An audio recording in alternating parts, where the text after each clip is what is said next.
All right, we're live. All right. Good morning, everyone.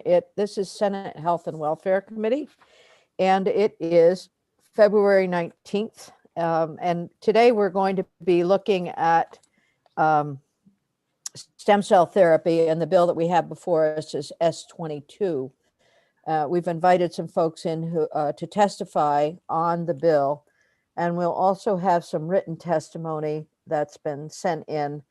The written testimony that's been sent in is by Jonathan Fenton, who's someone who practices in the area of stem cell therapy. So I'll allow for you to read that on your own. He will not be available to serve as a witness this time. He was, when we took the bill up last session, the folks who are testifying today, as well as Dr. Fenton, were also included. So good morning, Dr. Weiss. Thank you for being here. Committee, if you go to your agenda, you'll see that we'll start out with Dr. Weiss, and then we'll move right through and hopefully have some time for questions as we go through the testimony. So Dr. Weiss, I think you had prepared about 15 or 20 minutes. So good morning, everybody, and thank you again for the opportunity to address you all again. So yes, I had prepared a presentation that'll go about 20 minutes. And and before you begin, I'm sorry to interrupt, but let me just introduce the committee members because some of them are new to you. Senator Terenzini from Rutland, Senator Cummings from Washington County, yes, Senator Hardy from Addison County, and Senator Hooker from Rutland County. Good morning. Yep. All right. So good. And thank you. Why don't you go ahead? Right. So again, thanks for the opportunity. What I'm going to give is an overview, if you will, of what stem cells are, because I think it's important to understand the background that we're dealing with this particular issue in Vermont. And then we'll get right to the heart of what the problem is and what we're trying to do to get around this, if you will.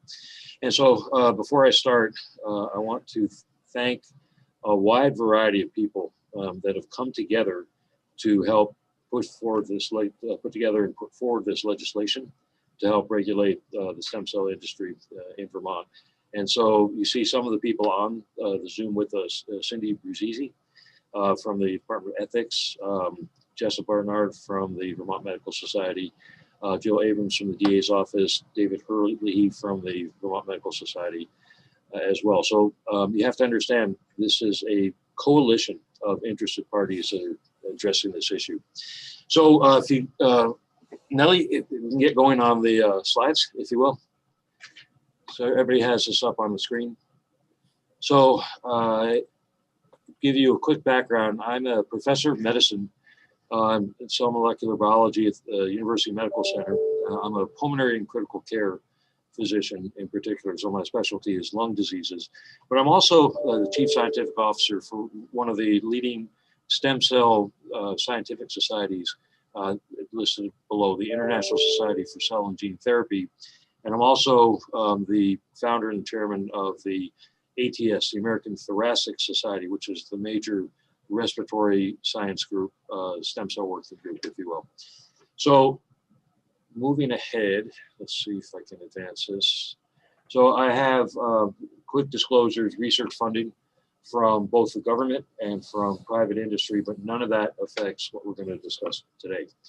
So what's the issue? So I'm going to do a quick tour of stem cells, the various types, some of which you've heard about, some of which you may be less familiar with, but are important for this particular conversation. We're going to talk about what the FDA has and has not approved for use of stem cells in any type of clinical therapy. We're going to focus a lot on the unproven, unauthorized use of stem cells, and particularly one particular type of stem cell called the mesenchymal stem or the mesenchymal stromal cell. Go over the scope of the problem and then figure out how to counter this.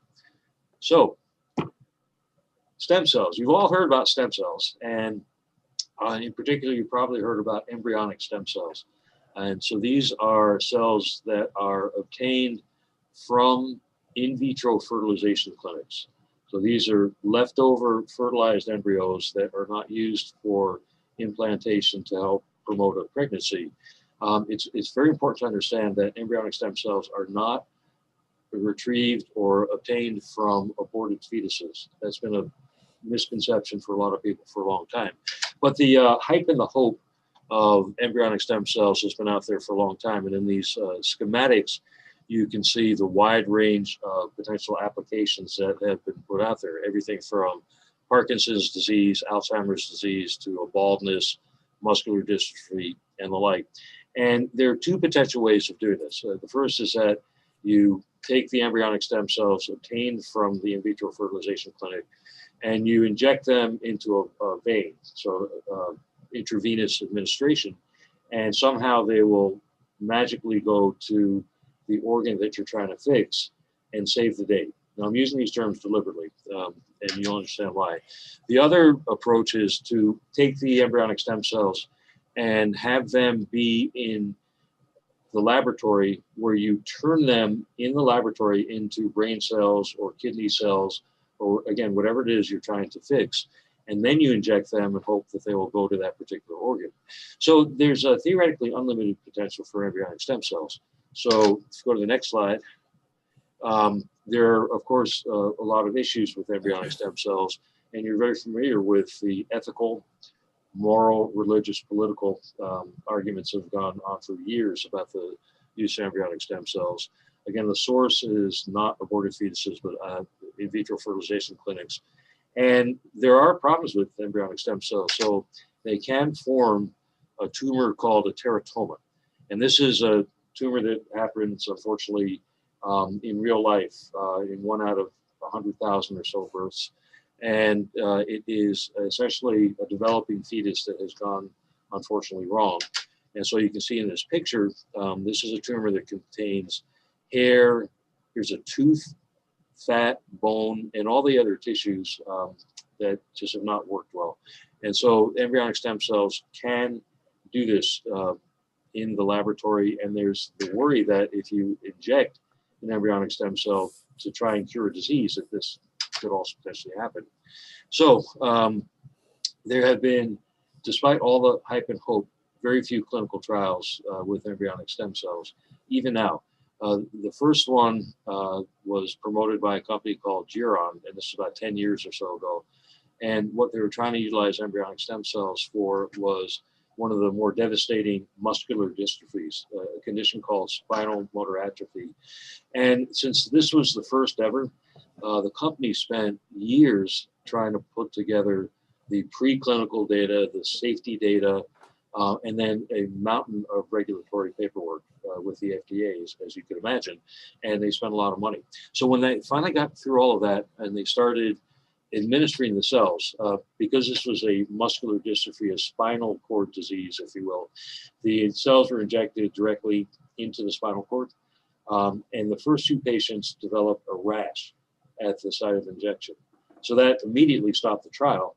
And it turned out later that the rash was a reaction to something in the buffer that the cells were contained in. It had nothing to do with the cells, but it put a halt. Geron said, we're done.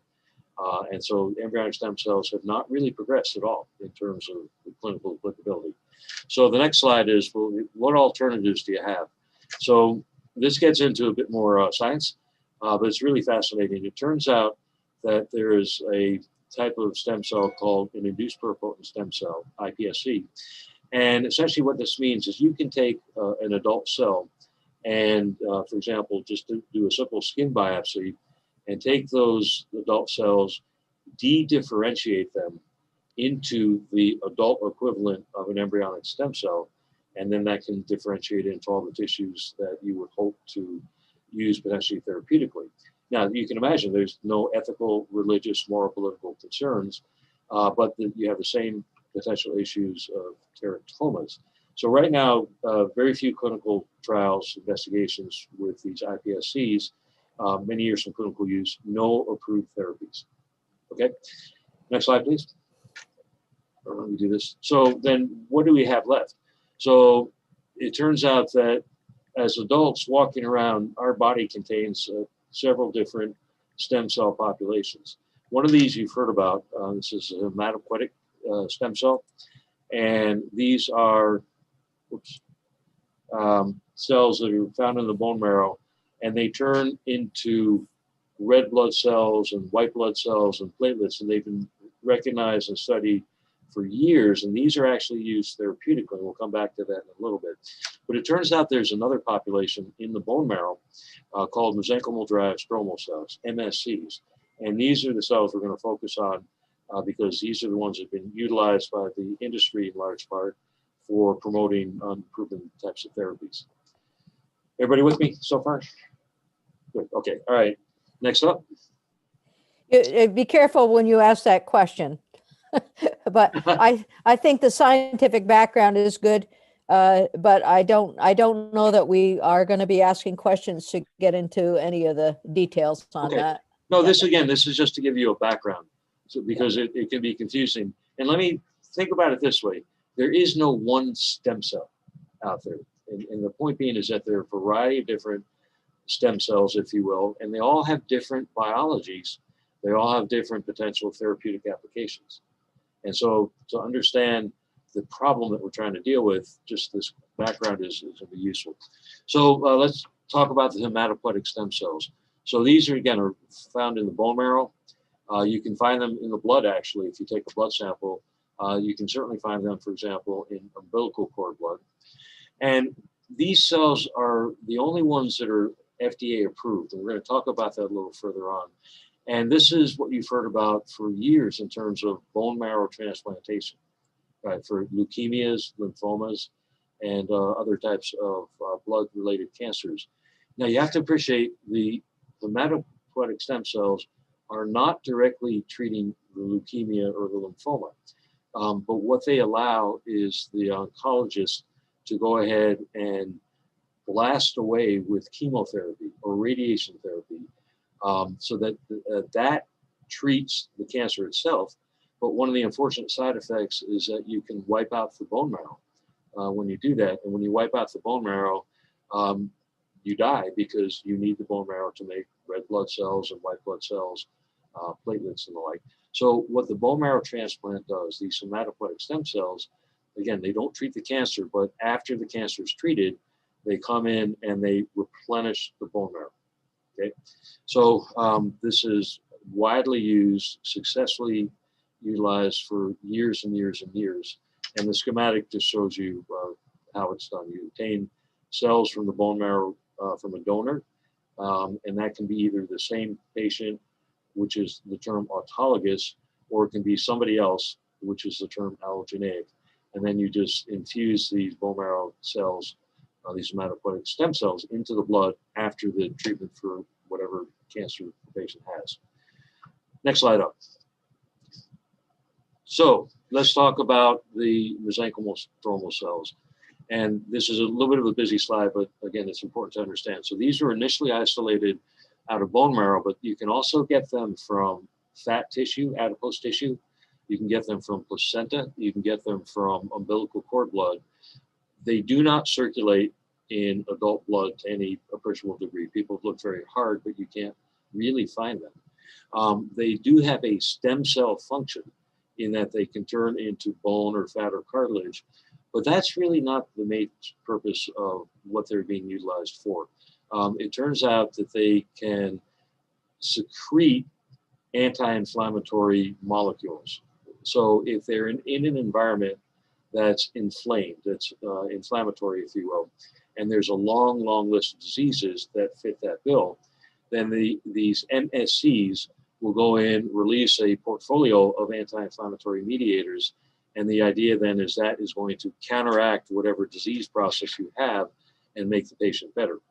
They also have this concept of what's called immunoprivilege, which means that I can take my MSCs and give them to any one of you by injecting it into your blood, and you won't have initially an immune reaction to get rid of these cells. They're foreign cells. They're coming from somebody else. And so this has been an operating principle for many years. Now that has some degree of truth, some degree of untruth that we're still trying to figure out. But because of these properties, this is where a lot of the stem cell therapies out there has been headed. And so there have been literally hundreds of clinical trials of MSC administration for a wide range of diseases. And these are mostly, again, inflammatory and immune diseases, anything from rheumatoid arthritis to something called graft versus host disease, which is a bone marrow transplant complication, et cetera, and things like that. And the MSCs are approved for limited indications in a few countries around the world, but there is no FDA approved use in the United States, and there's nothing on label, and there are no justifiable off-label uses as yet in the United States. And that's the most important concept to take away right now. So if we go to the next slide. Now, so with that background, what's the problem? So you can see in this billboard type thing, you can go get your vitamin injections and your B12 and your stem cell therapy. There is a large and growing industry that is offering unproven stem cell therapy. So we can inject you with stem cells and we're going to make your disease better, whatever it is. And what this plays on, unfortunately, is the desperation of a lot of people out there who have chronic, debilitating, painful diseases, if you will. And so there's motivation, of course, to seek out anything that's going to work. So this is the platform. This has contributed to these clinics beginning to proliferate. And it's not just the United States. It's just a worldwide proliferation of, again, of these unproven, untested, and potentially dangerous. And we'll show you some examples of that. And it's exacerbated by the fact that different countries have different regulatory frameworks. We have the FDA, the European Union has a regulatory framework, et cetera, and they all operate a little bit differently. So next up, please. So brief diversion on the history of drug regulation in the United States. So everybody probably read The Jungle by Upton Sinclair way back when. So this brings back memories, and that actually stimulated back then the FDA in a sense. And so initially, you can see in the left-hand skull schematic, if you will, all types of bad things that were happening out there and the like. So the FDA was established in 1906. Then you can see in the middle, the snake oil advertisement. This led further abuses and problems led to the passage of the Food, Drug, and Cosmetic Act that mandated safety testing for new therapeutics back in the 30s.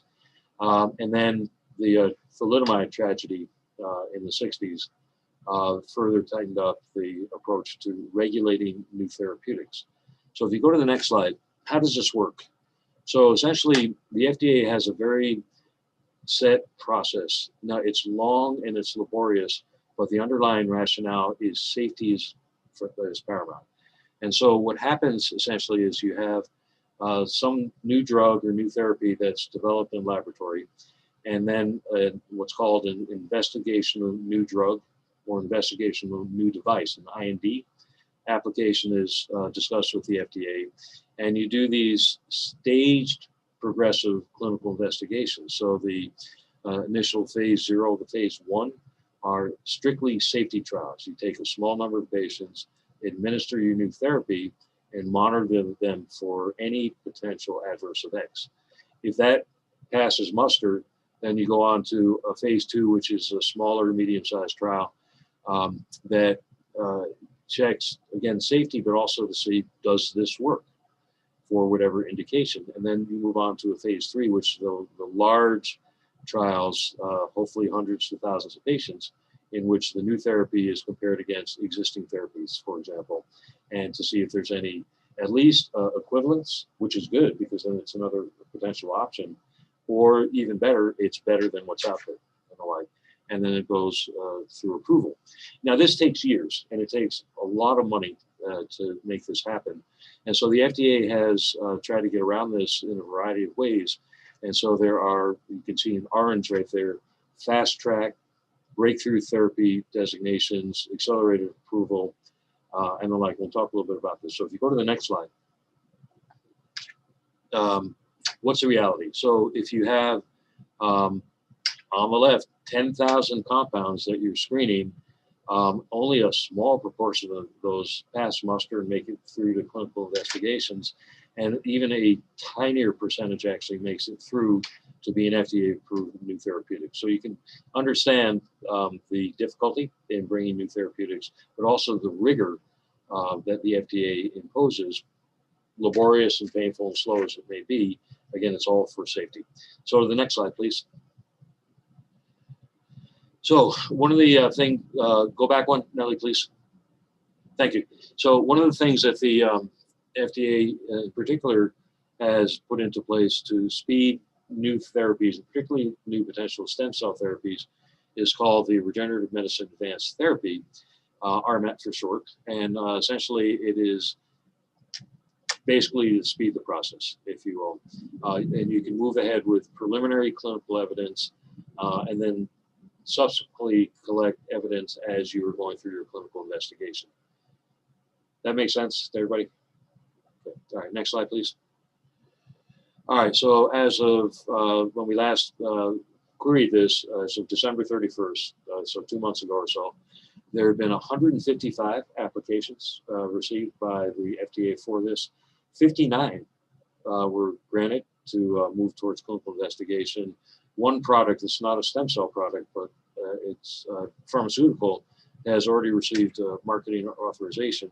And again, it's a wide range of indications. And again, the major benefit is to accelerate the regulatory approval process. So the FDA is trying, but again, safety, safety, safety, and you have to have legitimate clinical evidence of efficacy. Next slide, please. So now this brings up another concept, which is medical tourism. And so basically, this is a situation that you probably all heard about, in which if you can't get a therapy in the United States, particularly in experimental unproven therapy, you can go to a country that has less stringent regulations. And so many of you will remember or may remember Laetrile. So back 30 years ago, whenever it was, Laetrile was promoted as a cancer curing type of compound. You can see up in the upper right-hand corner, God's natural cancer killer was how it was promoted. Why? Because it was derived from apricot pits, right? And so this was not a drug. This was a natural product in life. But if you look at the chemical formula of Laetrile below, you can see that God's natural cancer killer contained cyanide and benzene. And so unfortunately, people died. And where did people die? They went to Mexico. They went to the Caribbean, again, where you could do this because the US regulations would not allow this. And so this is the idea of medical tourism. So if you go to the next slide, this has now become, again, the global issue with stem cells, and we call it stem cell medical tourism.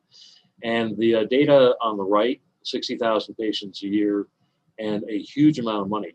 So there's an incredible economic incentive to the clinics and the companies that offer this.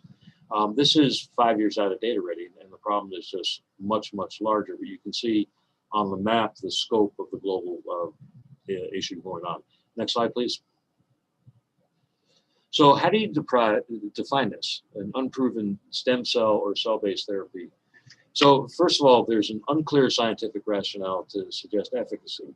Nobody did the preclinical studies, or it doesn't make sense. Then there's a lack of understanding of the mechanisms or biologic functions of these cells that would support its applicability. There's not enough data from lab studies, animal models, and in particular clinical studies to support use in patients, and particularly to support selling this for profit through these clinics. Oftentimes there's a lack of a standardized approach to confirm quality or manufacturing consistency. A huge issue is that there's inadequate information disclosed to patients in order to obtain proper informed consent, non-standardized, non-validated methods of administration.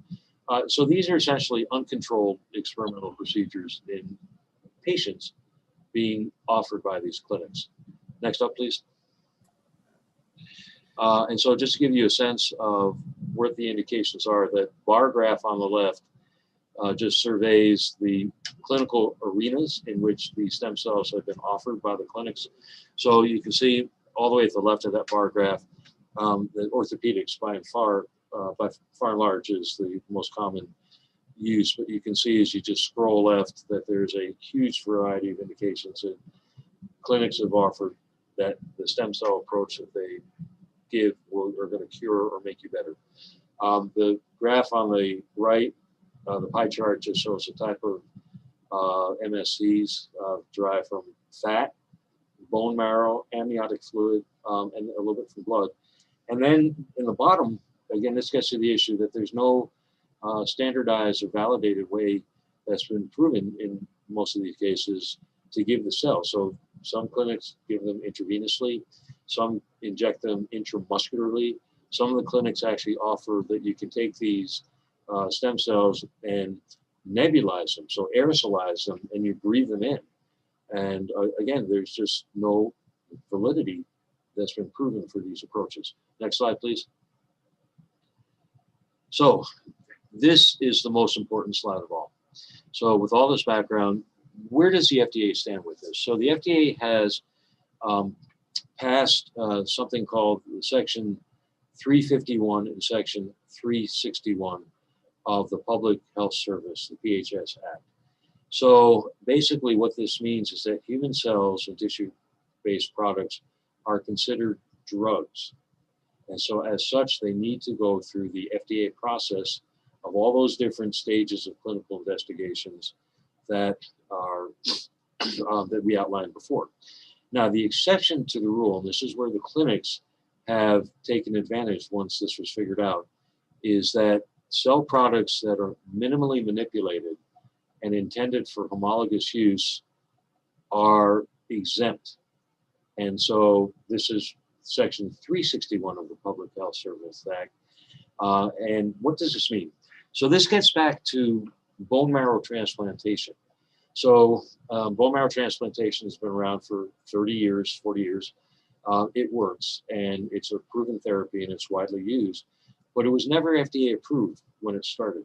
And so what the FDA did a number of years ago was say, well, the evidence is clear. We're going to grandfather you in under this 361, Section 361.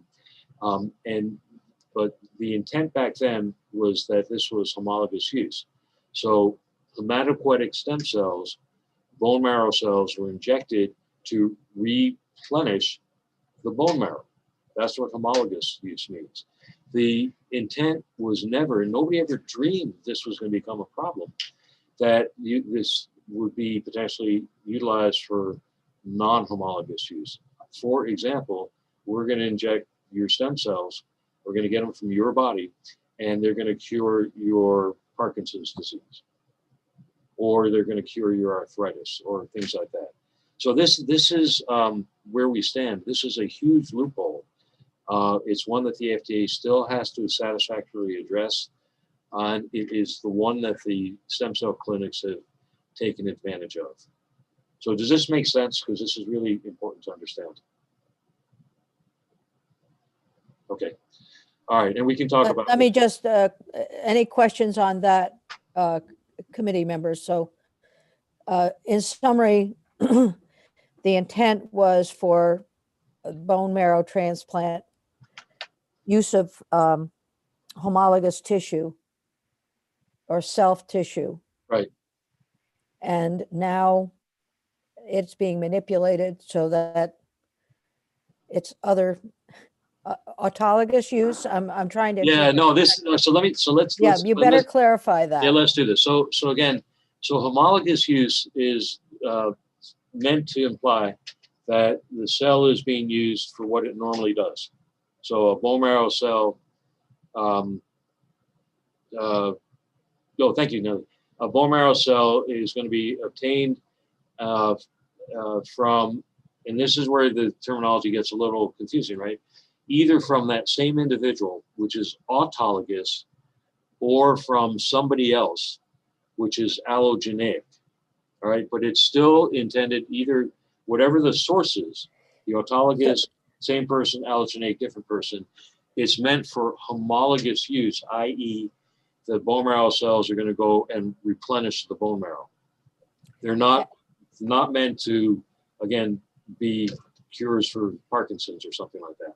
And to clarify further, when you're talking about allogeneic use, you're talking about someone who has a genetic composition or the cellular appearance as a recipient. Yeah, so this gets a little bit into nitty gritty about bone marrow transplantations.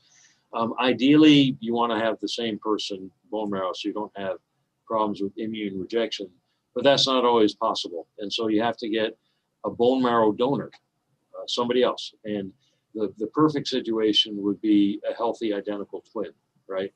The next best situation would be a close blood relative in which the cells share a lot of the same characteristics, if you will. But think about blood transfusion, group A and group B and group O.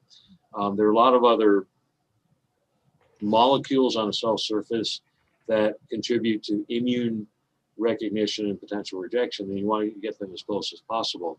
So the allogeneic, best case, identical twin. Next best situation would be a close blood relative, but then those aren't always available, so you have to then look for someone who's the closest match you can get. Does that make sense, Senator Lyons? It does to me, but I'm going to ask my committee if they have questions. Senator Hooker. Yes, thank you. And thank you, Dr. Weiss. When the FDA grandfathered the bone marrow transplant procedures, it was not clear that this would just be used for bone marrow transplants? Well, nobody really had imagined back then that there would be this widespread potential application of bone marrow cells or adipose-derived cells or umbilical-derived cells for this broad range of other diseases. And so, again, the focus was on bone marrow transplantation back then. And so ever since then, as the potential proposed applications of these cells for other conditions has been broadened, this has become a problem, and the FDA again still needs to deal with this in a more effective way. And so the bone marrow transplant is really the only legal procedure currently? I'm not probably the right one to say that, but I think the only FDA approved. Okay. Senator Hardy. Thank you. Dr. Weiss, I think the question, it's great that we're hearing this and trying to deal with this on a Vermont level, but obviously this is a national problem, and I'm wondering, where is the FDA at, and have you had this conversation with our federal delegation and at the federal level to try to make progress there? No, it's a great question. And so I'll show you a slide further on that directly addresses that. But this is an issue that the FDA has been trying to figure out for a number of years how to best deal with. And so you'll recall the previous commissioner or head of the FDA, Scott Gottlieb, actually made this one of his missions to try and figure out how to deal with this problem. But there's still no satisfactory answer as of yet because there are loopholes here. And so they're difficult loopholes to try. So make no mistake, there's a federal effort on the part of the FDA to address these loopholes. But then there are other governmental agencies involved, and we'll talk about this a little bit, that gets more to the heart of the current issue, which is fraud. And in particular, the Federal Trade Commission has become involved, as has the Justice Department, over the past number of years in trying to address the problem of these clinics. On a state level, because the federal government has not yet come to its conclusion, California and Washington State each have passed bills similar, and actually that were the basis for the one crafted that you have in front of you, to help regulate better these clinics, but they don't have the teeth yet to shut them down because of all these different loopholes. If you, Nellie, if you could go back to the slide that we were at with the FDA regulations, or maybe I can advance it. Keep going. Or is that me advancing? I'm not even sure who's doing it.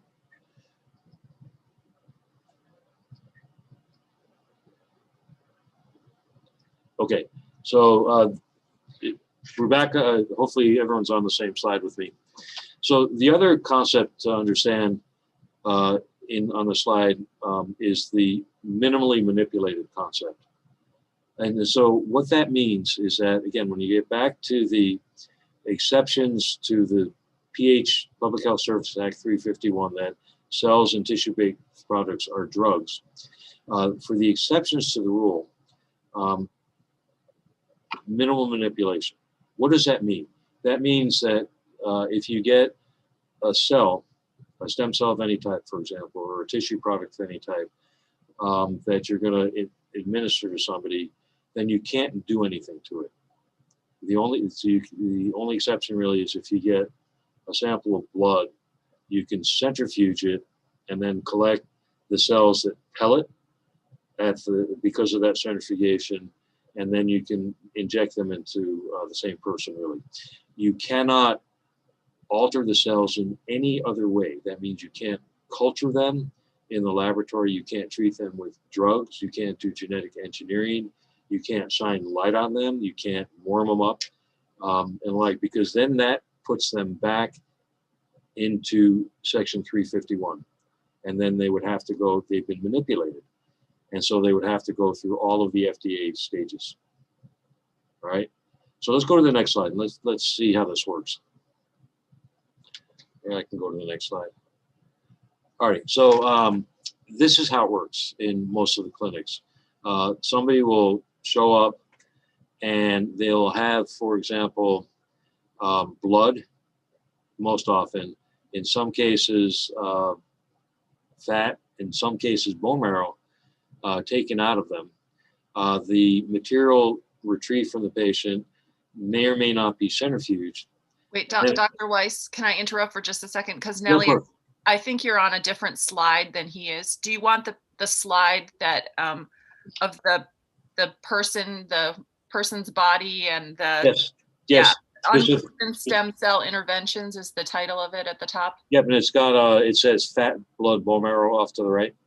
Nellie, it's slide number 21. You're going forward. You should go back. We should be on slide 21. Yep. There you go. Oh, one more. There you go. That one. Thanks, Ruth.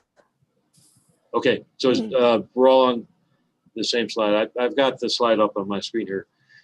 But you can see again, here's the silhouette of a person. You can get blood, fat, or bone marrow out. And it's allowable under that 361 exception to centrifuge the sample, but that's it. And then the samples are then injected back into the person. In most cases, it's the same day collection, isolation, and readministration. So all that's being done is that a person's blood or tissue is being taken out and then just given right back to them. And there's the false claims in many cases that the centrifugation process has isolated stem cells and we're giving you stem cells back. Or the centrifugation has isolated something else like platelet-rich plasma, and we're giving that back to you, and it's going to cure the long list of diseases that we're telling you that it's going to cure, that we're going to make you feel better. Dr. Weiss, Yes. I'm going to ask for you to move a little bit faster. You've now gone beyond 25 minutes. All right. Okay. So it would be helpful just to get to some closure, and so that we can. All good. Question. So just let's next slide. or can I do this? So next slide is just a demographics slide, and you can imagine this targets elderly patients in particular. And the next couple slides are just examples. So advertising in the newspapers. So stem cell clinics, come on in and get treated. Misrepresentation of risks and benefits. Patient targeting. So sales pitches, infomercials, and things like that. None of this is covered by insurance. And it's dangerous. So this was an example of 3 patients who were blinded after they had stem cells injected into their eyes. You've all seen, my understanding, this Missouri state lawmaker just recently charged with fake stem cell treatments for COVID-19. So this problem has escalated for COVID-19. Next slide. And you're not meant to read this, but it's meant to address a question about FDA regulatory action on this over the past couple of years. And you can see this really escalated over recent years. There's increasingly negative public perception, and there's growing numbers of newspaper, etc., web-based resources for this. Google has now banned stem cell ads for these companies, so that's a huge step. And then the Vermont Medical Society passed resolutions in November of 2019 that were meant to essentially educate both patients and caregivers, and unfortunately not do anything to shut down the clinics, but to work with the coalition of regulatory agencies to try and ensure that appropriate information is provided to patients. So that's where things stand. And this is the background on which the bill was crafted, again, based on existing bills in California, Washington State for your consideration. So, all right, thank you. That's it. Thank you very much. Nellie, why don't we take the slides down? We've been, I think, all been looking at your slides as you've gone along. So we've been able to catch up on the Google information and the other information that you've shared with us, and it's comprehensive, and we really appreciate it. I will say that just for the committee's edification, when we began the bill last session, there was extreme controversy because of the way the bill, what the bill was saying. So we sort of narrowed it down to where it is today, and I think it's it provides a solution that we can look at. So questions for Dr. Weiss? Okay, well, just a quick one. Senator Hooker? Yeah, sorry. Just a quick one about the what the effect of the laws in California and Washington have been, and maybe someone else will be able to answer that. But if you can, Dr. Weiss. So that's a great question. And we've reached out to the representatives in each of those states who sponsored their respective legislations, and unfortunately have gotten no response to me personally. And we have also reached out through something called the Regenerative Medicine Forum, which is something sponsored by the National Academy of Medicine in Washington, to reach out to them as well.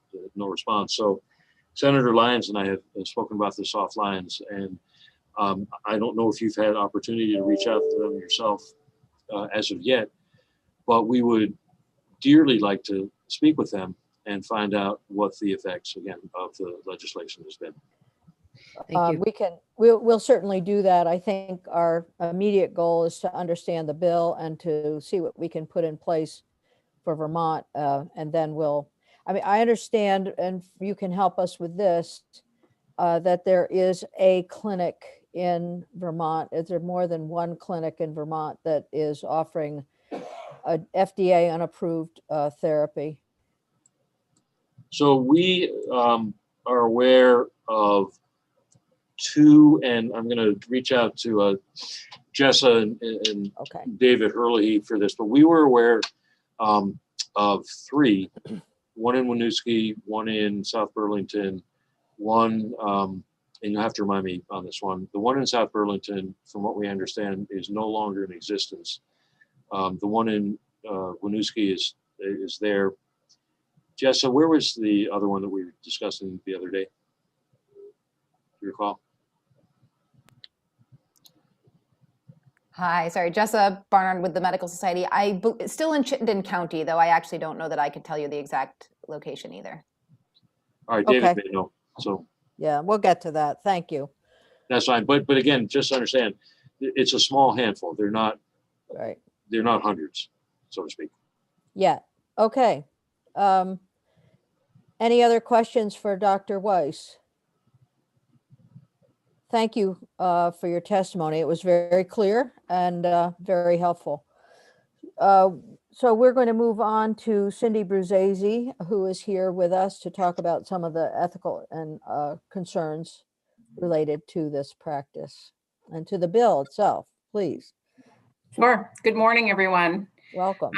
Cindy Bruzzese, I'm the Executive Director and Clinical Ethicist at the Vermont Ethics Network, and I also work part-time as a Clinical Ethicist at UVM Medical Center. So thank you very much for the opportunity to testify on S22 about stem cell products that are being administered and do not have FDA approval.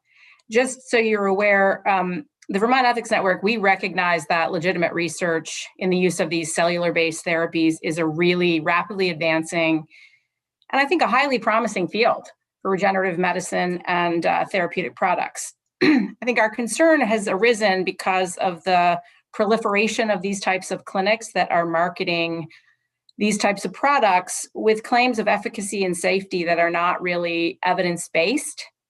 And so that's concerning to us for a multitude of reasons, and certainly also ethically problematic when we're marketing things that we don't necessarily know. We're marketing things as being effective when we don't really have the evidence base to support that claim. Particularly worrisome, I think, right now is this, promoting these types of expensive therapies. And this is not an inexpensive undertaking for individuals to go through these therapies for all kinds of diseases, now including COVID, and that have unknown or unproven benefits, and many pose significant risks to the health of sick and vulnerable people. And I think that is really what brought this to our attention. In October of 2018, a former board member, who happens to also be a UVM pulmonologist, not Dr. Weiss, but one of his colleagues, she did a presentation to the board on this whole topic of medical tourism, just general information for the board. And what really got her, I think, quite fired up was the fact that her patients who were suffering from chronic COPD or pulmonary fibrosis, other lung diseases, who spent some of their time in other parts of the country, not in Vermont, were being approached about getting treatment and cures for their COPD and their pulmonary fibrosis and other diseases. And she was really quite worried because they were setting up GoFundMe accounts. They were spending much of their retirement and savings on therapies that really are not, there's no evidence that it works. And so she's like, this is wrong. This is a problem. And coincidentally, shortly after her presentation, there were 3 ads that appeared in the Times Argus, full page ads. And I just pulled them off my desk before this testimony to look at them again. And they were all for the same clinic, and the first ad was around suffering from COPD. Come and experience the benefits of cutting-edge treatments at stem cell centers. And it talked about a network of top medical providers using stem cells that are ethically and safely donated. Their advanced treatment protocols include rigorous testing and processing of stem cells at an FDA-approved biologic lab. So the lab is approved, but the treatments themselves, as Dr. Weiss has just indicated, do not have FDA approval. But you can imagine if you're suffering from a chronic progressive disease, the idea that there's something out there that could cure you is very appealing. And coincidentally, the next day there was an ad that said the exact same thing, but this time it was for joint and back pain and other types of neuropathies for any type of joint. And then the last one was for all kinds of other neuropathies. So there's, Parkinson's and other types of pain and tingling and burnings, cramping, muscle weakness, spinal stenosis, bursitis, arthritis, hip degeneration. I mean, the list went on and on. So that prompted our board to say, well, maybe we just need to alert folks within Vermont about this and just ask the question. So we sent a letter to the Attorney General, the Board of Medical Practice, and the Office of Professional Regulation, just asking them to take a look at the advertising practices of these clinics, because we had some concerns about perhaps they were falsely implying that stem cell therapy is effective for all of these conditions listed in the ads, that it is in fact a process that's regulated by the FDA, which, as we've just learned, it is not.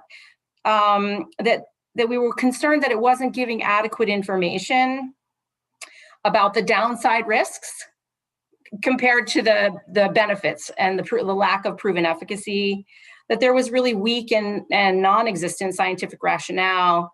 And this idea that things were healing was a little troublesome to us, because we're like, we don't know that there's any healing property of stem cells for any of these things.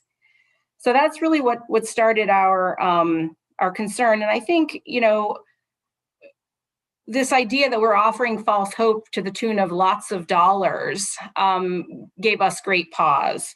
So this body took up S-252, as Senator Lyons discussed previously, and we testified last year also on that bill in support of really trying to do something to make sure that there are appropriate disclosures and that people are getting accurate information upon which to base their decisions as to whether or not they want to spend their money and pursue, some invasive treatments that may or may not, do not have any benefit. So that was sort of the history behind our involvement as an organization on this issue. When I think about it from an ethics perspective, purely just wearing an ethics hat, and I look at this prospect of advertising for these types of therapies, one of the big problems that comes up is this idea of truth telling. So truth telling is pretty much a near absolute in medical ethics. Right? Lying is not something that is ethically defensible generally. And it underpins kind of the very foundation of that clinician-patient relationship. We rely on our healthcare providers to tell us the truth. And research continues to show that the strategies that are being used by these stem cell providers really exaggerate the potential benefits. They sometimes use misleading or ambiguous terms to suggest that there's scientific legitimacy. They're not disclosing all the risks, and they may not actually be advertising what's actually being administered now that we've learned a little bit more about, all these different types of stem cells themselves and what functions they do and don't have. And obviously, this more recent clinics, I haven't seen any ads in Vermont specific to stem cell use for prevention and treatment of COVID, but it has occurred in other places, and that is obviously particularly concerning. So for me, from an ethics perspective, this idea that we can misrepresent and present misleading information about these products, it's a violation of public trust. It contributes to misunderstanding about something that's really pretty complicated. And it promotes usage for an inappropriate range of applications. And we're creating false hope for people that are facing life-limiting illness in many instances when you're talking about diseases like progressive diseases like Alzheimer's, COPD, dementia, and others. So truth telling is number one. Number two is this whole idea of informed consent. And informed consent itself is kind of the foundation upon which we deliver healthcare. It includes needing to discuss with patients the risks, the benefits, and the alternatives of any proposed treatment plan, including not doing something. And ethically, what informed consent represents, it's the way that clinicians demonstrate their respect for patient autonomy, for patients' abilities to make decisions about what will and will not be done with their own body. Legally, informed consent reflects this process that protects people's liberty interests, their right to not be interfered with without their permission. And practically, it's what promotes patients in making voluntary choices that are based on accurate information through this kind of shared decision-making process. So if we have unclear scientific evidence to suggest efficacy, we don't have enough data from animal or clinical studies regarding a safety profile to support the use in patients, then there's really inadequate information available to ensure that we're doing informed consent the way we ought to be doing it when we're engaging in treatment discussions with patients and families. So it's got problems ethically from an informed consent standpoint. The other piece is professional standards and scope of practice. It's a little interesting to me that the same clinic with the same clinician is providing treatments for everything from orthopedics to neurodegenerative diseases to pulmonary problems. That's interesting because what we're supposed to be doing is professional standards require clinicians need to know their scope of practice and to practice within that scope, not to be doing things that are beyond their scope of practice. Nobody wants me as a clinical ethicist going in and performing orthopedic surgery, because that would be a problem. That's way outside my scope. So these kinds of healing advertisements for this wide range of conditions is concerning. I think for us, we're afraid that that these therapies are being administered by folks who maybe have no formal training in the condition that they're claiming to treat. And that poses problems from a scope of practice and professional standards standpoint. And lastly, which I think speaks, Dr. Weiss is a researcher in addition to his clinical practice. And the American Medical Association, their principles of medical ethics and their core elements that comprise the AMA's code of ethics say that one of the things that clinicians are supposed to do is to have a commitment to study, apply, and advance scientific knowledge. So if we're directly marketing to consumers by these clinics and kind of capitalizing on the hype and the promise of cell-based therapies, it kind of puts the whole field of stem cell research at risk. Promoting unproven and inexpensive treatments as a legitimate form of therapy, it impedes scientific progress.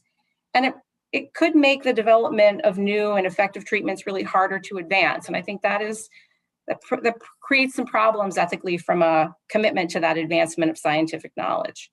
So these are kind of the big ethical challenges, I think, that are created by the proliferation and the advertisements of these types of clinics, and why we very much at the Ethics Network support efforts by this body and the stakeholders that we've been working with to do more when it comes to ensuring that there are proper notices and disclosures around this.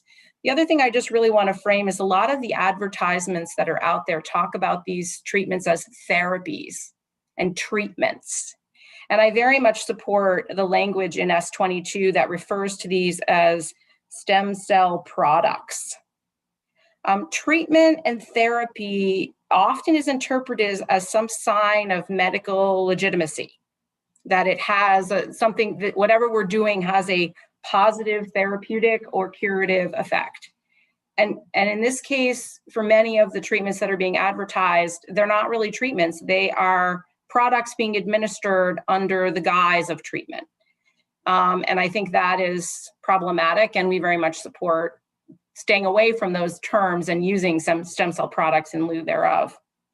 I think the last thing, I know Jen Carby is going to go through the bill. There is a component of the bill that speaks to rulemaking around advanced directives. And I think that maybe as Madam Chair, you pointed out, we started in a different place with this bill last year in 252, and it sort of evolved over time to where we are now. And the focus now is really on notice and disclosure, and not so much on the definitions of experimental treatment and who can consent for experimental treatment and those kinds of things. So it doesn't seem at this time that including rulemaking around consent by a healthcare agent for this kinds of administration of this product is sort of within the scope of the bill now. And we certainly would recommend that we take rulemaking out of this bill at this point, which is section 4 when you get to the read through. So that's it for me on the ethics front.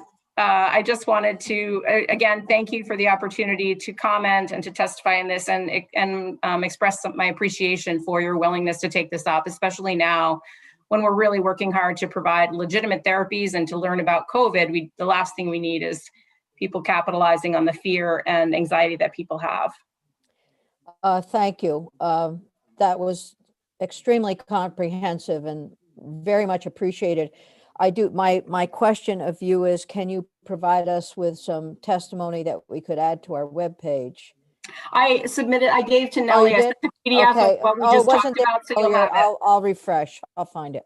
And then the other question is, Would you mind at all taking a picture of one or both of your ads and sending No, I have them all along? right here.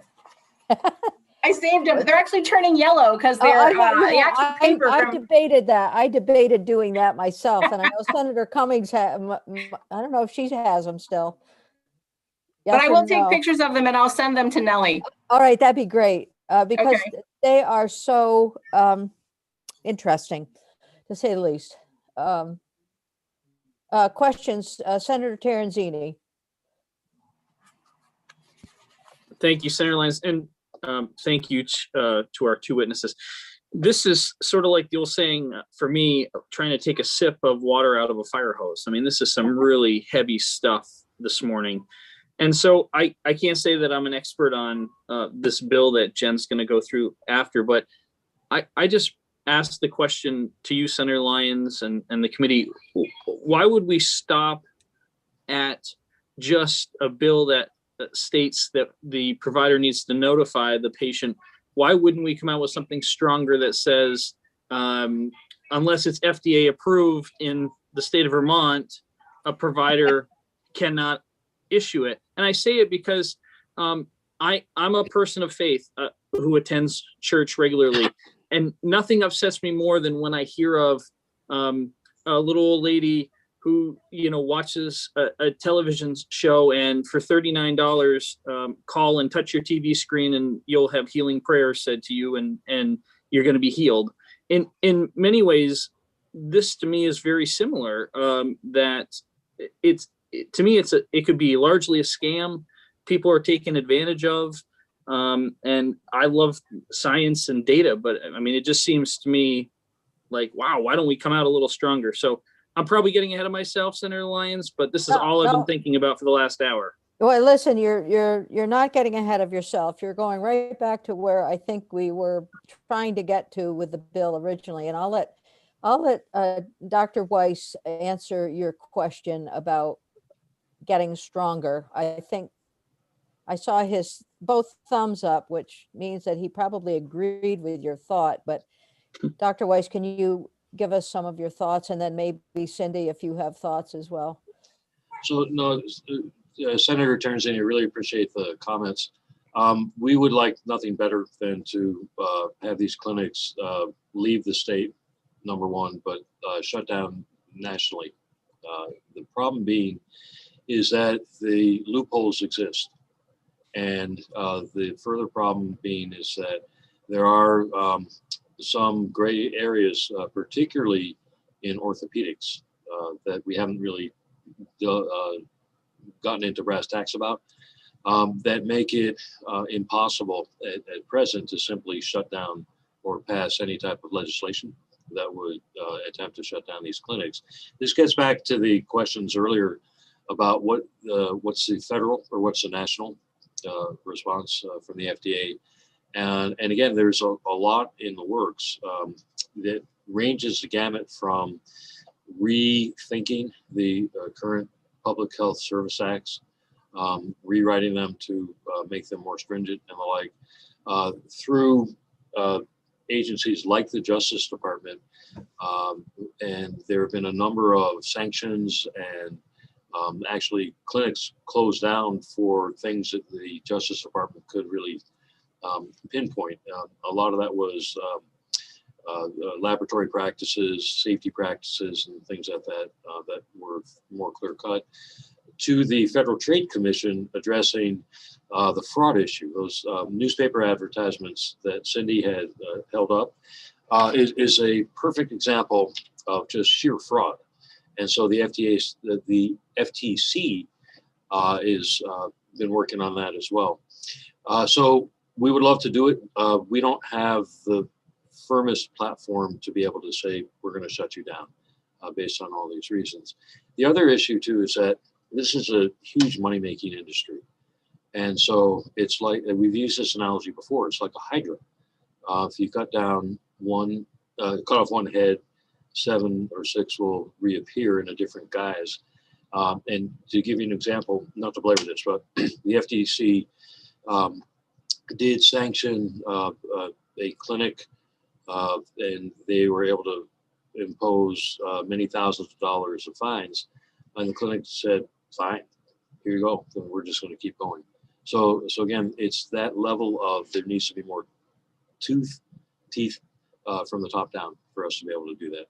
So these bills in the Vermont Medical Society resolution, which were based on education, and this bill, which as Cindy articulated, is what we're able to do at present with a strong desire to do more progressively.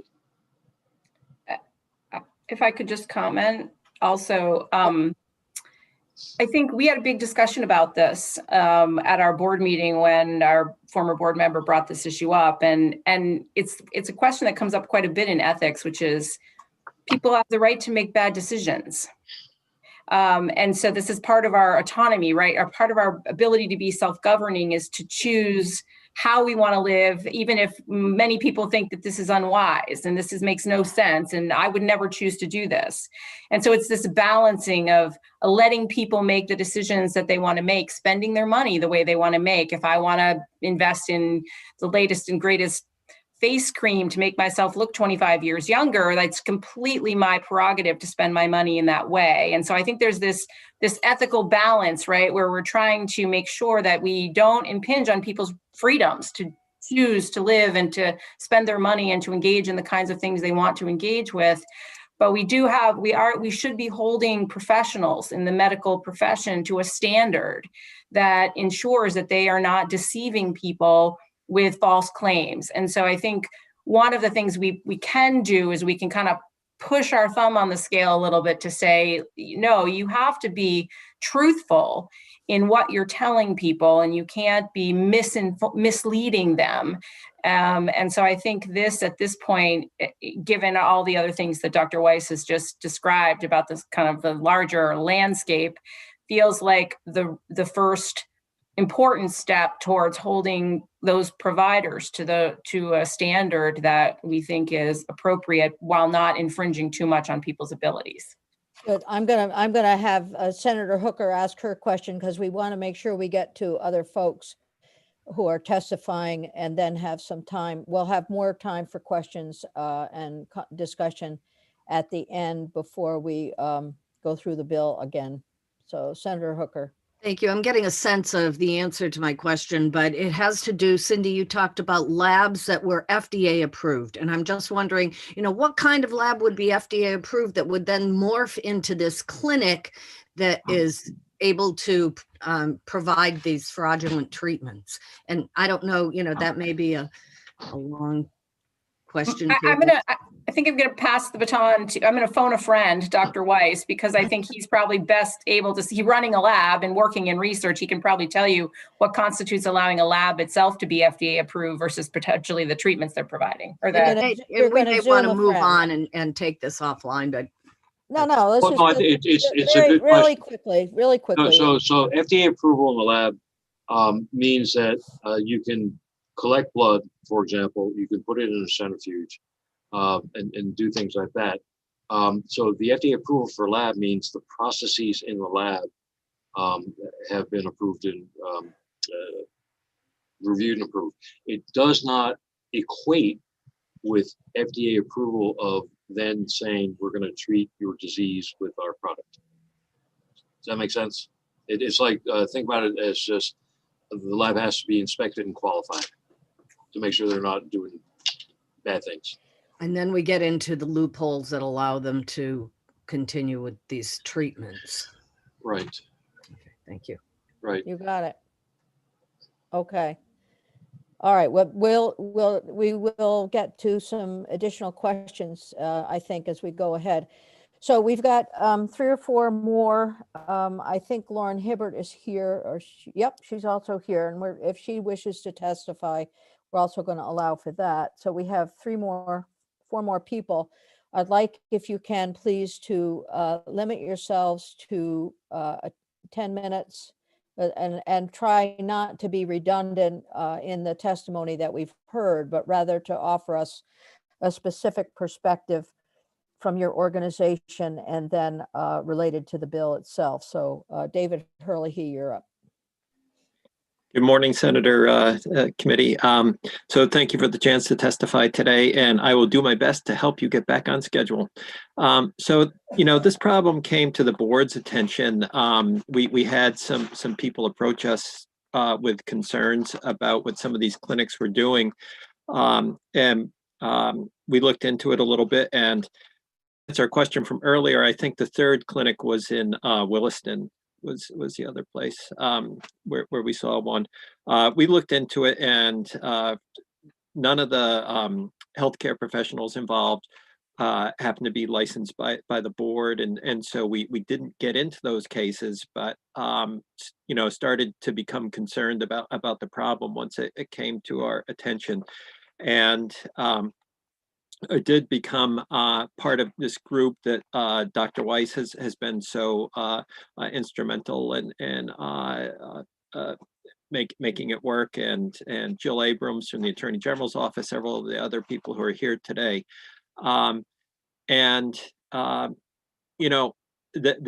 the question in my mind has always been, what are we going to do if we do have one of our licensees involved? How are we going to take this on? What's the best way to protect patients and also to protect them financially? Because part of the problem is safety, that people may be harmed by these treatments. We don't know, and they also may be harmed by foregoing other more helpful therapies that are FDA approved. What can we do to help protect everybody? Really what we came up with last year, as we worked through the bill that was proposed last year, I think this is the best solution. And the board does support it. That's really the bottom line here.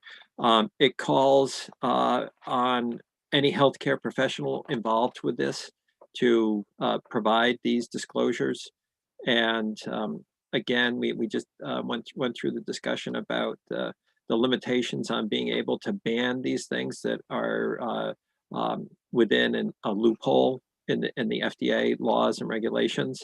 And so for now, I think that this is the best that we can do. If we did have a case come up where it was determined that one of our licensees had not complied with these disclosure requirements, we would be able to pursue that as unprofessional conduct. I think it would be a fairly straightforward case. It's a case of documentation. Is there a signed informed consent in the chart?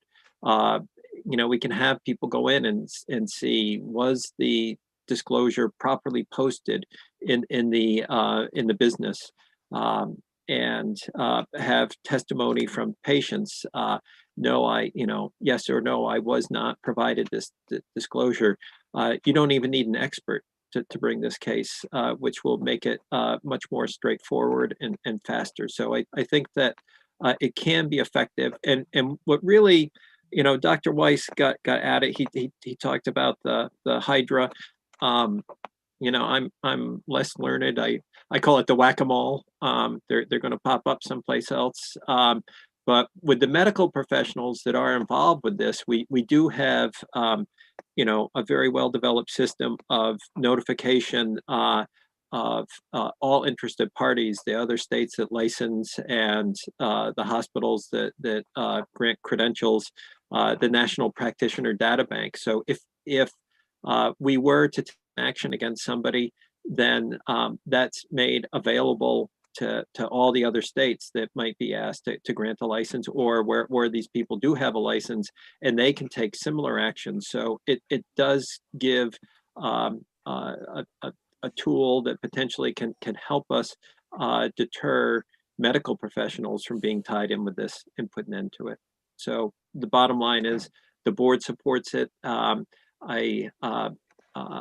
think that it is an enforceable addition to our unprofessional conduct statute, and I'd ask you to give it your full consideration. And I also, on behalf of the health department, I agree with Cindy's viewpoint that there's no need to reopen the rulemaking process for advanced directives as was included in Section 4. Thank you. It's very helpful. And if you can, I don't see testimony here from you, but if you could get just a simple couple of paragraphs supporting your testimony, that would be very helpful. I will submit that to Nellie. Terrific. Okay, thank you. Senator Hardy. Thank you, Madam Chair. And thank you, Dr. Herlihy. And this is a question for you and also just to preview it for Lauren, who I think is going next, about sort of current oversight and professional regulations. And I'm definitely supportive of this bill and share some of the urgency that Senator Terenzini also expressed. But I'm wondering, why can't we, under current medical practice regulations and ethical standards and, you know, clinical, all of it that we regulate doctors with, can't we now do something about these? And why is it that we need to take this extra step in order to issue any kind of warning or discipline or whatever? Well, Can I ask, before you answer, what I'm going to suggest is that we hold that question until we've had the other folks, Jill Abrams of the AG's office, Jessa Barnard of VMS, and Lauren Hibbert of the OPR, until after they've testified, because I think each may want to offer a comment on that, and David, we'll get back to you on that as well.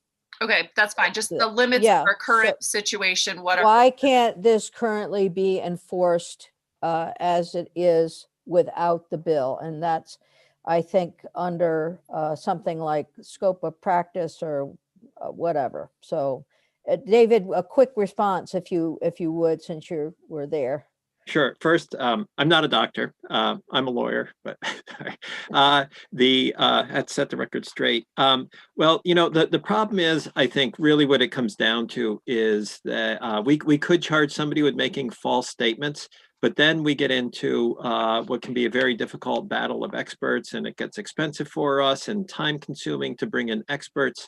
But really, the big advantage is, and Cindy got into this arms people to make proper decisions for themselves, or it helps to. So if they're getting these disclosures that this is not FDA approved, and the piece that encourages them to speak to their PCP, and hopefully their primary care provider is going to help them decide if this is a treatment that's worth the risk and the expense. So, you know, what we have right now is more after the fact and trying to be able to punish people. And I guess that it is a deterrence before the fact as well. But really, I think the advantage of this is that it provides people with additional information to make better choices themselves. Okay, thank you. And then as we go forward, it will be helpful to have folks try to answer those questions from their own perspectives. So we have Jill Abrams from the Attorney General's office is next.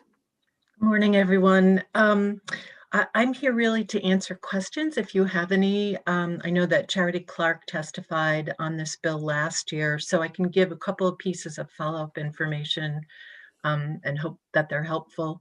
She, I think, submitted a number of complaints that we had received about stem cell centers in 2018 and 19.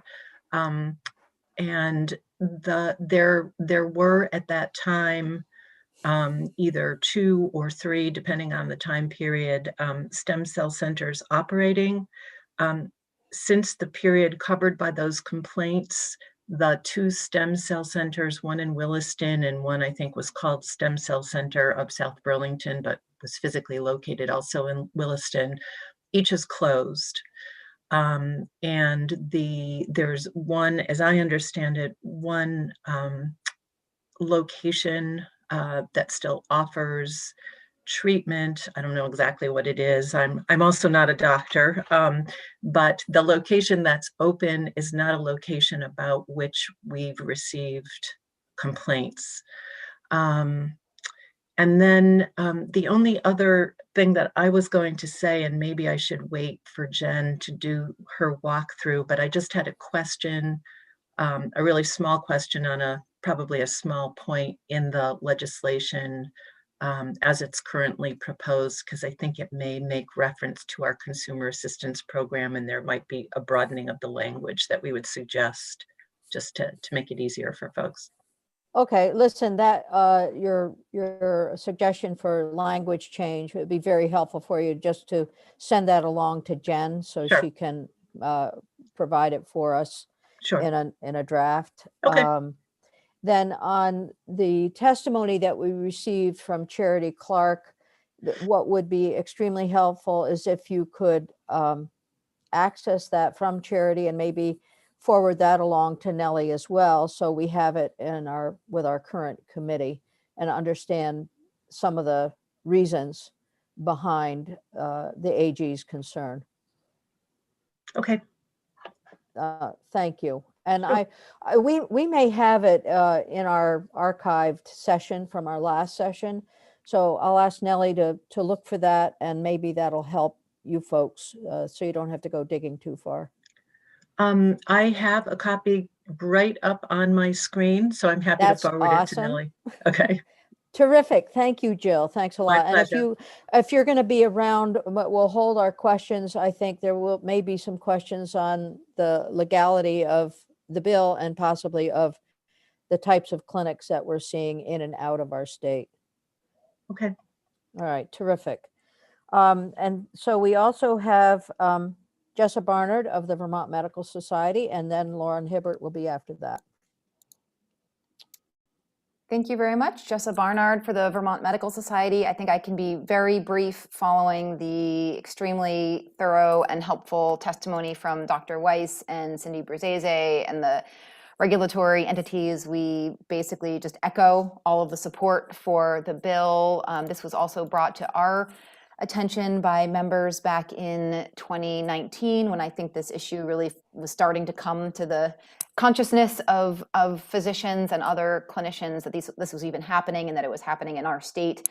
And so our members adopted a policy statement to try to educate other physicians about this. We've heard instances of physicians even referring patients to some of these centers, not understanding all of the science themselves.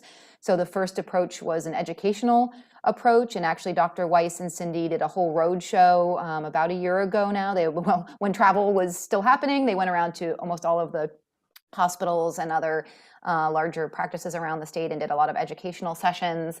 And then the second piece is about supporting regulatory action and supporting anything we can to make sure patients have evidence-based and accurate information. And so we supported S252 last year, we support S22 this year, and I think I can leave it at that and answer any questions you may have or be part of the team answering your questions. And thank you for taking up this bill.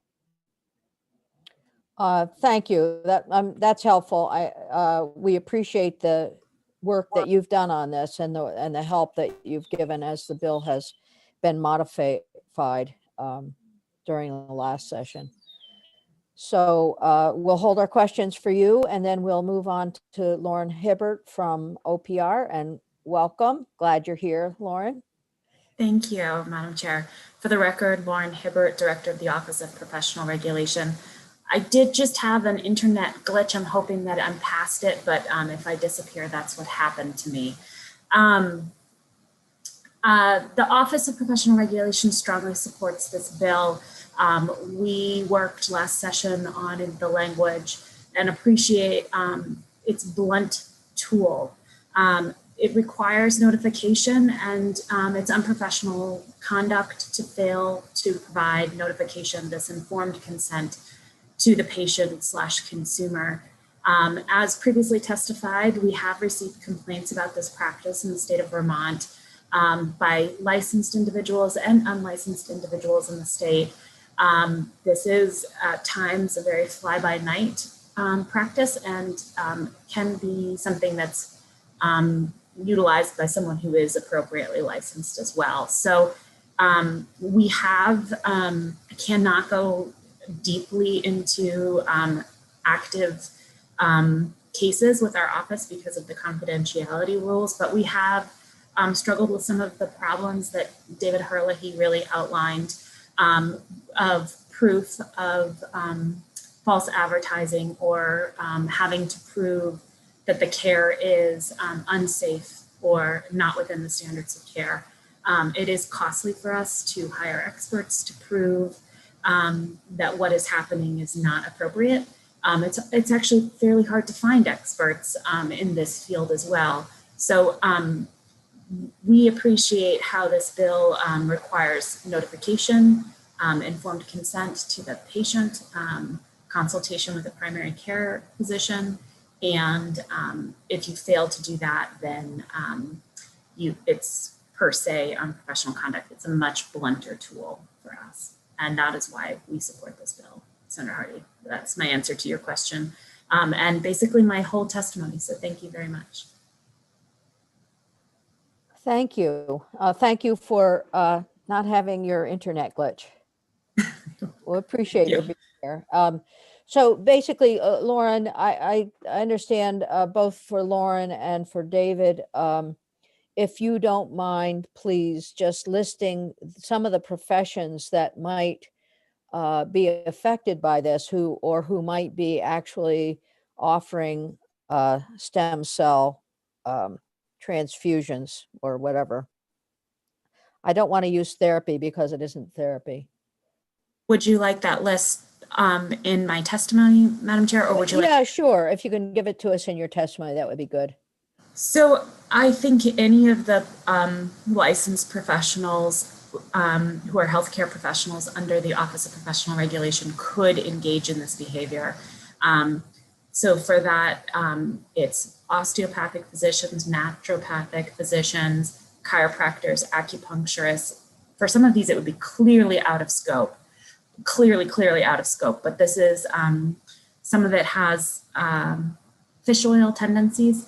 So, fish oil salesmen. So there's opportunity for misbehavior for all of our healthcare professionals. So naturopaths, osteopathic physicians, APRNs, chiropractors, acupuncture, PT, I would even say athletic trainers. So this just really clarifies the state policy and objectives on this topic and provides clear guardrails for what is expected before you engage in any of this behavior. And for some of those folks, it would be so far out of scope, it would be laughable and pretty easy to prosecute. But for some of those, it's more complicated. And this, again, I just come back to saying this blunt tool is very effective for us to stop the behavior if it's occurring in a way that is problematic. Thank you. Senator David, do you want to just list the practitioners who you would be overseeing? Are you there? All right, we'll move to Senator Hooker with a question. Thank you. Lauren, you said licensed and unlicensed. So does this mean that anybody can set up shop and claim to be doing these treatments? I mean, who are the unlicensed that would be offering these programs or products? We have seen concerns about somebody setting up stem cell seminars in a conference room at a hotel. That could be done by somebody who's not licensed in this state. Clearly, this activity would have to be done by a licensed healthcare professional, if at all.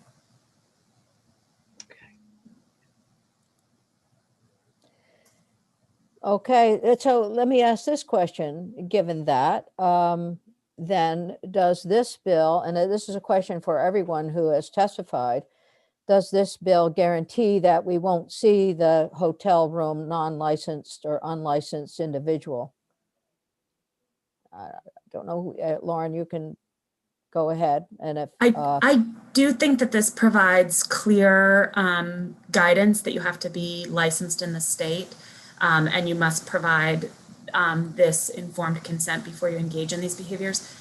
I would not want the committee to hear my suggestion that we have a rampant problem with unlicensed people coming into the state providing these seminars in hotel rooms. And if we did, and we were able to show that they were providing not just information, but actual medical or healthcare advice or treatments, then we would be able to prosecute them under 3 VSA 127, which is our unauthorized practice, unlicensed practice statute.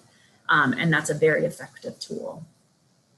So I don't think that we need more bolstering, but I do think that this provides clarity of what's required before engaging in any stem cell activity. Thank you. David, did you want to add, and just maybe list some of the professions that you oversee and regulate, and then can help us answer the question that we just asked? Sure. We regulate physicians, physician assistants, podiatrists, anesthesiologist assistants, and radiologist assistants, as well as trainees to become podiatrists and physicians. And any of them, I think, could get involved with this. It'd be unlikely with the radiologist assistants and anesthesiologist assistants that could happen. The board, if we had a situation where somebody who was just entirely unlicensed and just offering these treatments, the board would take that on as a criminal matter. And under the law, we have jurisdiction to do criminal investigations of unlicensed practice of medicine, which there's a very broad definition, which I'm sure would allow us to go after these individuals. The board is assigned the task of investigating and then referring either to the Attorney General's office or to the appropriate state's attorney's office. So we have the tools we need to address that, but that's a little bit, this maybe doesn't get at that problem, and it's also, even if they're not offering the treatments, they can be part of the bigger problem of medical tourism, where they're sort of the feeders to send people to these out of jurisdiction clinics. But I think that's maybe for another day. Thank you. Okay, any further questions for our witnesses, folks? Any questions? All right, well, we know it's been a real a huge amount of information in a short period of time. So not only had a course in histology and immunology, but cell biology, we've also had a course in medical ethics and legality related to practice. So it's been great. Any further questions or comments? I think we're good. Okay, thank you. So what I'd like for us to do now is to take a 5-minute break, a little stretching break, because we need that. Our brains are full and we need to clear our heads a little bit. And then I'm going to ask Jen Carby to walk us through the bill for a short period of time, and then we have some committee sort of organizational stuff to talk about a little bit. So Jen, we're going to take a break and we'll be right back in 5 minutes. So somewhere around 10:40 would be good. Nellie, we're going to just put the screen up for now. And thank you all who have testified. This has been outstanding. Greatly appreciated. Well, thank you for having us. Just to clarify, do you want us to come back for this after the break? I think we're probably going to be okay. If you have some suggestions to make about improving the bill, then by all means, stick around. If there are any questions about language, I think you may want to do that, but I'm not, I can't speak for you, but so. Okay. I don't know what your time is like. All right, very good. You've given a lot of time already and we appreciate it. No, I'm happy to stay around. Okay, and Lauren, similarly, if you're interested, it's fine. Okay, we are, Nellie, now we're going to take break, so we'll be back in 5.